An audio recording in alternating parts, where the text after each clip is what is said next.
Hi hello నమస్తే. తెలంగాణలో BJP అధికారం కోసం ప్రయత్నాలు చేస్తోంది. ఈ నేపథ్యంలో బీజేపీ సీనియర్ నాయకులు ఎంపీగా ఉన్నటువంటి ఈటెల రాజేందర్ని అధ్యక్ష పదవి వరించబోతుందనే చర్చ రాజకీయ వర్గాల్లో జోరుగా సాగుతోంది. ఈ నేపథ్యంలో బీజేపీ సీనియర్ నాయకులు ఎంపీగా ఉన్నటువంటి ఈటెల రాజేందర్ మనతో పాటు ప్రత్యేక అతిథిగా జాయిన్ అవుతున్నారు. మాట్లాడి అడిగి తెలుసుకుందాం బీజేపీ ఎలా ముందుకెళ్తుంది, తెలంగాణలో అధికారం సాధ్యమేనా మాట్లాడదాం. నమస్తే సార్.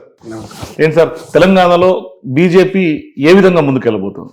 యాక్చువల్గా 2023 ఎన్నికల కంటే ముందే భారతీయ జనతా పార్టీని గెలిపించుకోవాలి, మోడీ గారి అండదండలతో మోడీ గారి సపోర్టుతో తెలంగాణ బాగు చేసుకోవాలనేటువంటి భావన ప్రజల్లో బలంగా ఉండే. సరే, కారణాలు ఏమైనప్పటికీ కూడా కాంగ్రెస్ పార్టీ గెలిచింది. ఇవాళ కాంగ్రెస్ పార్టీ గెలిచిందనే దానికంటే కూడా బీఆర్ఎస్ పార్టీ 10 సంవత్సరాల పరిపాలన చూసిన తర్వాత అన్ని రంగాల్ని పరిశీలించిన తర్వాత పరికించిన తర్వాత ఎట్టి పరిస్థితుల్లో బీఆర్ఎస్ను గెలిపియద్దు, మళ్ళా రావద్దు అనేటువంటి సంకల్పంతో అప్పుడు ఆల్టర్నేటివ్గా కనబడేటువంటి కాంగ్రెస్ పార్టీకి ఓటేసింది. ఇవాళ సంవత్సరం గడుస్తుంది. సంవత్సర కాలంలో కాంగ్రెస్ పార్టీ ఏ హామీలు అయితే ఇచ్చిందో హామీలు అమలు చేయకపోగా ప్రజల్ని వంచడం పక్కకు పెడితే ఇవాళ పరిపాలన రంగంలో కూడా అనేక రంగాల్లో నెగిటివ్గా పోతూ ఉంది. హైదరాబాద్ ఇల్లు కూలగొట్టుడు కానీ, మూసీపేట పేదల బతుకుల్లో మట్టి కొట్టుడు కానీ, ఇవాళ బిల్లులు పే చేయాలంటే కమిషన్ ఇస్తే తప్ప పే చేయని దౌర్భాగ్య పరిస్థితులు ఉండు కానీ, ఇట్లా ఏ రంగంలో చూసినా కూడా ఏంటంటే మాటలు కోటలు దాటుతున్నాయి తప్ప కాళ్ళు మాత్రం తంగెలు దాటట్లేదు. ఆయన నిజ స్వరూపం తెలడానికి ఆ ప్రభుత్వం ప్రజలలో ఎలిసిపోవడానికి 10 ఏళ్ళు పడితే ఈ ప్రభుత్వం నిజరూపం తెలవడానికి వీళ్ళ నైజమేందో అర్థం కావడానికి 1 ఇయరే పట్టలేదని చెప్పి భావన ఉన్నది. అంటే చాలా తీవ్రమైనటువంటి బాధతో ఉన్నారు ఇవాళ. అందువల్ల ఇక వాళ్ళని చూసిన 10 ఏళ్ళు ఇక అది మారే ప్రసక్తి లేదు. ఇదేంటేనేమో ఒకసారి ఇద్దామని అనుకున్నాం, ఆల్టర్నేటివ్ లేక అయిపోయింది. నెక్స్ట్ తప్పకుండా ఎప్పుడు ఎన్నికలు వచ్చినా కూడా భారతీయ జనతా పార్టీకి పట్టం కట్టాలని చెప్పి ప్రజలు భావిస్తూ ఉన్నారు. దానికి ప్రతిరూపమే మొన్న జరిగిన పార్లమెంట్ ఎన్నికల్లో మేము ప్రిపేర్ లేకపోయినప్పటికి కూడా మేము కూడా ఊహించాం. వాస్తవంగా ఇంకా కొంచెం కష్టపడితే కనుక 12 సీట్లు గెలిచేవాళ్ళం మేము. భువనగిరి గెలిచేవాళ్ళం మేము, జైరాబాద్ గెలిచేవాళ్ళం మేము, వరంగల్ గెలిచేవాళ్ళం మేము, పెద్దపల్లి కూడా గెలిచేవాళ్ళం మేము, ఇంకా నాగర్ కర్నూలు కూడా గెలిచేవాళ్ళం. ఇంత మంచి వాతావరణం ఉండే 8 మంది ఎంపీలను గెలిపించి అధికార పార్టీ మొత్తం మాదే, మేమే గెలవబోతున్నామని చెప్పి డబ్బులు ఖర్చు పెట్టినా, ప్రలోభ పెట్టినా, అబద్ధపు ప్రచారం చేసినప్పటికి కూడా ఆ రోజు మాకు 8 సీట్లు గెలిపించారు. 40.5% కాంగ్రెస్ పార్టీకి వస్తే 35%తో ఇవాళ మేము ఉన్నాం. బీఆర్ఎస్ పార్టీకి 1 సీటు కూడా రాకపోగా ఇవాళ వాళ్ళ శాతం వాళ్ళకు ఓట్లు ఎన్ని వచ్చినా మీరు చూసాం. దానివల్ల మొన్ననే ఆ ఒరవడికి ఆ బాటలు వేసింది. కాబట్టి రాబోయే కాలంలో ఎప్పుడు ఎన్నికలు వచ్చినా కూడా భారతీయ జనతా పార్టీని గెలిపించుకోవాలి. దేశాన్ని సుభిక్షంగా ఉంచే పార్టీ, మోడీ గారి అండదండలతో రేపు తెలంగాణ ఇన్ని రకాల అప్పుల ఊబిలో కూరుకుపోయి అనేక రకాల బాధలతో మగ్గుతూ ఉన్నట్టు తెలంగాణకి ఇవాళ బాగు చేసుకోవాలంటే తప్పకుండా బీజేపీ పార్టీ అధికారం రావాలనేటువంటి భావన బలంగా ఉంది. కానీ అసెంబ్లీ ఎన్నికల మూడుకి పార్లమెంట్ ఎన్నికల మూడుకి కొంత డిఫర్ ఉంటుంది. సో మీరు పార్లమెంట్లో వచ్చినటువంటి పర్సెంటేజ్ని అసెంబ్లీకి కూడా రెప్లికా అవుతుందని అనుకోవటం ఎంతవరకు కరెక్ట్ సార్? యాక్చువల్గా మాకు అనేక సార్లు మా మీద నమ్మకం పెట్టిండ్రు. జిహెచ్ఎంసీ ఎన్నికలప్పుడు నమ్మకం పెట్టిండ్రు, హుజరాబాద్ ఎన్నికలప్పుడు మమ్మల్ని నమ్మిండ్రు, దుబ్బాక ఎన్నికలప్పుడు మమ్మల్ని నమ్మిండ్రు, అనేక సందర్భం మేము నమ్మిండ్రు. కాకపోతే దీన్ని ఇక్కడ తెలంగాణ ప్రజల సైకాలజీ, తెలంగాణ ప్రజలటువంటి రాజకీయ పరిస్థితిని సవ్యంగా అర్థం చేసుకొని దాన్ని గోలు కొట్టుకోవాల్సిన అక్కడ మా మీదనే ఉండే.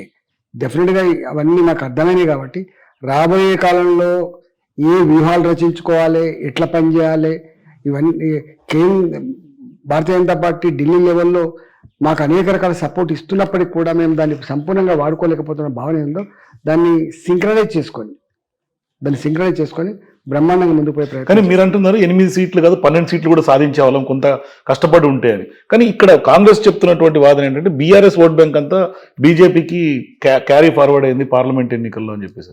ఓటు బ్యాంక్ అనేది ఎవరి జాగిరి కాదండి. ఒకరి జాగిరి కనుకైతే ఒకటే పార్టీ అధికారం ఉండాలి, మళ్ళీ ఇన్ని పార్టీలు ఎందుకు, ఇంత కథ ఎందుకు చెప్పండి. తమిళనాడు ఉంది, ఏఐడిఎంకే ఉండే 10 ఏళ్ళు, తర్వాత మళ్ళీ సేమ్ డిఎంకే వచ్చింది. మొన్న దాకా అన్ని నేనే చేస్తున్నా అని చెప్పేటువంటి జగన్మోహన్ రెడ్డి గారు ఉండే ఆంధ్రప్రదేశ్లో. ఏమైపోయింది చెప్పండి మీరు? చంద్రబాబు నాయుడు గారు. అందుకని ఓట్ల అంటే ఎవరి జాగీరు కాదు, అవి ప్రజల ఆస్తి, ప్రజల హక్కు. ప్రజలు ఆశీర్వదిస్తే గెలుస్తారు తప్ప ఎవరి జాగీరు కాదు. కాబట్టి పర్మనెంట్గా ఈ ఓటు బ్యాంక్ అంతా టీఆర్ఎస్కు అప్పుడు వేసిండ్రు, అయిపోయింది. ఇవాళ భారతీయ జనతా పార్టీ వైపు వచ్చింది. మేము ఇంకా మంచిగా పని చేస్తే ఇంకా మాకు పెరిగేటువంటి ఆస్కారం ఉంది. తప్ప తప్పుడు భావంతో ఉన్నారు. అంత బీఆర్ఎస్ పార్టీ చెప్తే మాకు ఓటు షిఫ్ట్ అయింది, బీఆర్ఎస్ పార్టీ ఓటు వచ్చింది కాబట్టి మేము గెలిచినటువంటి శుద్ధ తప్పు. భారతీయ జనతా పార్టీ ప్రజలు ఆదరించిండ్రు, గెలిపించారు. కానీ ఈటల ఒకప్పుడు మంత్రిగా ఉన్నప్పుడు ఫైర్ బ్రాండ్ గా రాష్ట్రంలో గుర్తింపు ఉంది. కానీ రాజకీయాలు నడుస్తున్నటువంటి క్రమంలో కొంత ఈటల్లో ఉన్నటువంటి సాఫ్ట్ కారం కూడా బయటకు వచ్చింది. కానీ తాజాగా జరిగినటువంటి ఏకశిలా నగర్ ఘటనలో ఒక్కసారిగా మీరు చేయి చేసుకోవటం, మీలో ఉన్నటువంటి ఫైర్ బ్రాండ్ మరొకసారి ఆవిష్కృతమైంది అనుకోవాలా? యాక్చువల్గా ఏంటంటే సావుకు పెళ్లికి ఒకటే డప్పు కొట్టరు.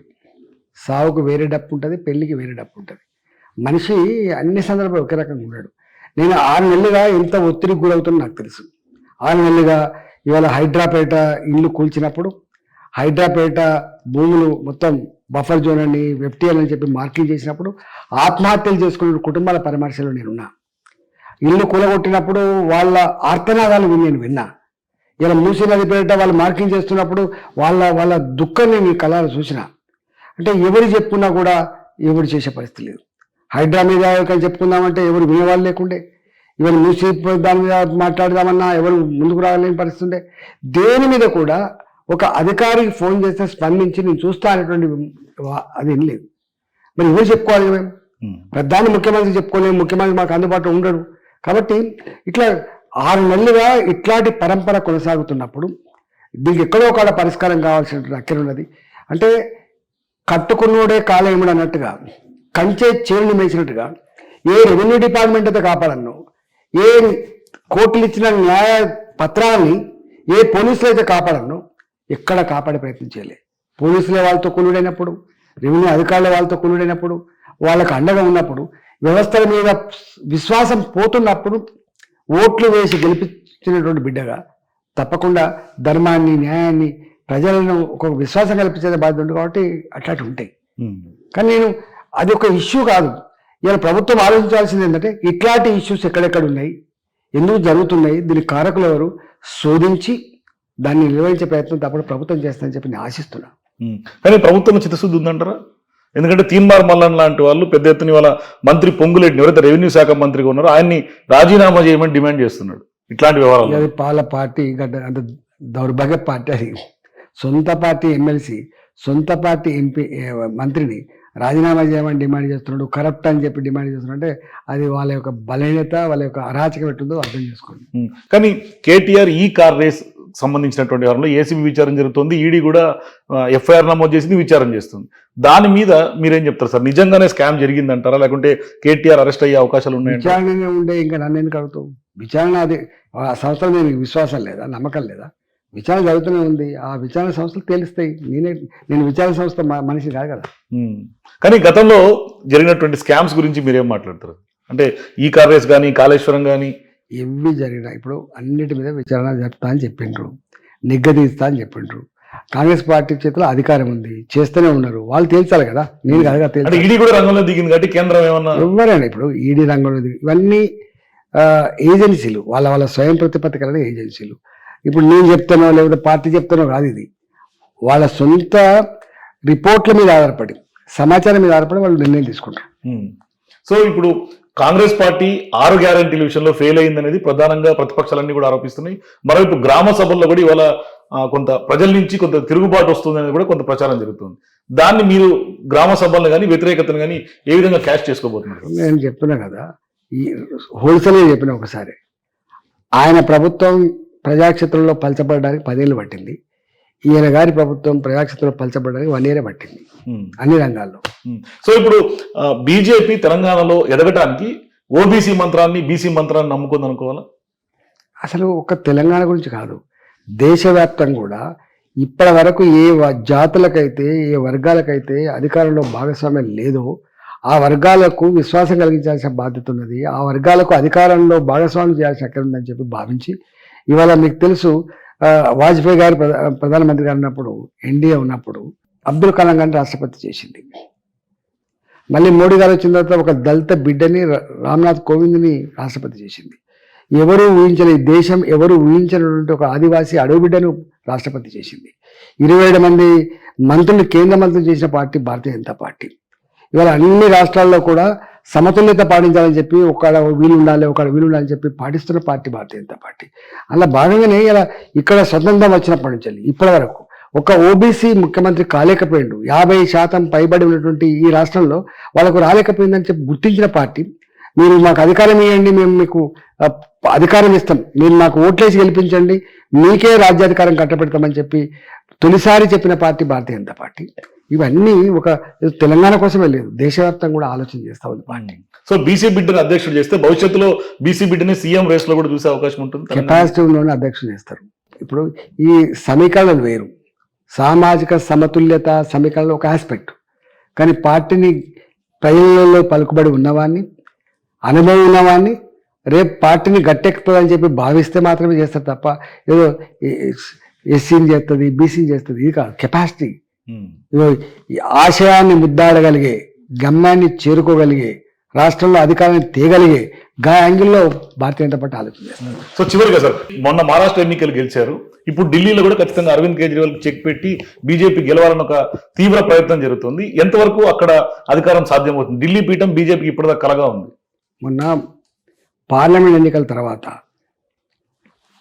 పార్లమెంట్ ప్రొసీడింగ్స్, పార్లమెంటు నడిచే విధానం చూసిన తర్వాత ప్రజలలో ఒకటే ఆలోచన వచ్చింది. మోడీ గారికి సంపూర్ణమైన అధికారం ఇవ్వకపోతే దేశం సురక్షితంగా, సుభిక్షంగా, ప్రజాస్వామ్యబద్ధంగా నడవదని అర్థమైంది. అందుకనే ఎక్కడో తప్పు జరుగుతూ ఉంది. ఇలా చుట్టుపక్కల దేశాలు చూడండి, ఆఫ్ఘనిస్తాన్లో ఏం జరిగింది, బంగ్లాదేశ్లో ఏం జరిగింది, పాకిస్తాన్లో ఏం జరిగింది, నేపాల్లో ఏం జరుగుతూ ఉంది, ఇలా గల్ఫ్ కంట్రీలలో ఏం జరుగుతూ ఉంది, ప్రపంచవ్యాప్తంగా ఏం జరుగుతూ ఉంది. ఇవాళ నేను చెప్తున్నా, ప్రపంచం మొత్తములో చైనాకు మనకు కొంచెం లక్షణాల తేడా ఉండొచ్చు, కానీ ఒక గొప్ప ప్రజాస్వామికమైన దేశం భారతదేశం మాత్రమే. ప్రజాస్వామ్యానికి మాతృమూర్తిలాగా ఉండేటువంటి దేశం కూడా భారతదేశమే. ఇన్ని వైవిధ్యాల మధ్య, ఇన్ని భాషల మధ్య, ఇన్ని సంస్కృతుల మధ్య, ఇన్ని రాష్ట్రాలు ఇవాళ కూడా ఐక్యంగా ఉన్నదంటే మన రాజ్యాంగ గొప్పతనం.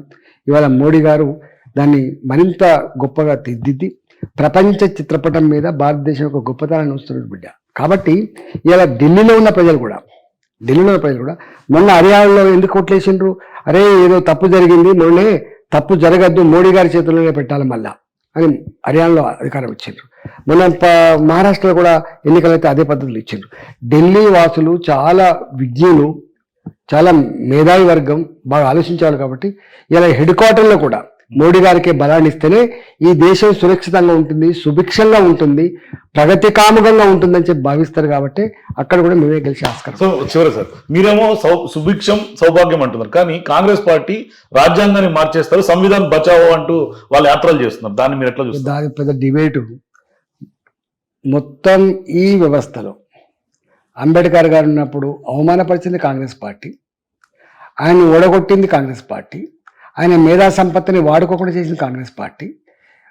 106 సార్లు రాజ్యాంగ సవరణ జరిగితే, రాజ్యాంగం సవరించబడితే 99 సార్లు సవరించింది కాంగ్రెస్ పార్టీ. కాంగ్రెస్ పార్టీ సవరించింది దేనికోసం? రాష్ట్రంలో ఎట్లా అధికారులు కూల్చాలని దాంట్లో సవరించింది. ఇక్కడ ఎమర్జెన్సీ పెట్టి ఎట్లా స్వేచ్ఛ లేకుండా చేయాలని సవరించింది. వాళ్ళ సొంత అవసరాల కోసం సవరించింది. కానీ ఇవాళ మహిళలకు రిజర్వేషన్లు కల్పించాలని చెప్పి సవరించింది. ఒకే దేశం ఒకే చట్టం అని చెప్పి 370 ఆర్టికల్ రద్దు చేయడానికి సవరించింది. ఇట్లా అనేక రకాల ఇలా మేము చేసిన సవరణలు దేశ సౌభాగ్యం కోసం, దేశ అవసరం కోసం వాళ్ళు ఇట్లా చేసిండ్రు. కాబట్టి ఇలా ఈ రాజ్యాంగాన్ని అవమానపరిచింది, అపహాస్యం చేసింది, తూట్లు పొడిచింది కాంగ్రెస్ పార్టీ. దాన్ని కాపాడుతున్న పార్టీ భారతీయ జనతా పార్టీ. మమ్మల్ని పట్టుకొని రాజ్యాంగాన్ని మార్చే దమ్ము ఎవరికి లేదు, రాసిపెట్టుకోండి.